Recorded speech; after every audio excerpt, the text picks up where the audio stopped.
We have a problem. Fashion fatigue. Have you ever thought, I have nothing to wear? You're not alone. It has been reported that the average American purchases nearly 70 clothing items a year, while wearing each item less than 10 times. What if we really reconnected to what we already own? The pieces we've had for years. The items we bought for a reason. That was my thought in 2019 as I set out to document every item in my closet. This time period in life is an existential crossroads. It requires a renewed consideration of our relationship to material and ultimately ourselves. We aim to better understand the history, heritage, and craftsmanship of our favorite garments.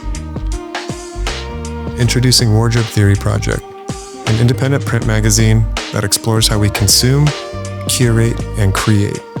We are a living, breathing analytical system that highlights real people's clothing. Our hypothesis is simple.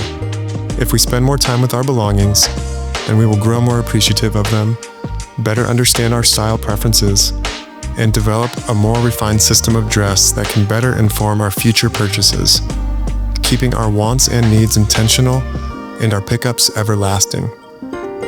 Exploring systems of style and providing tools to inspire you to grow closer to your closet. Together, we hope to build a community with shared values and an archive of our most cherished belongings. We hope you join in on the project.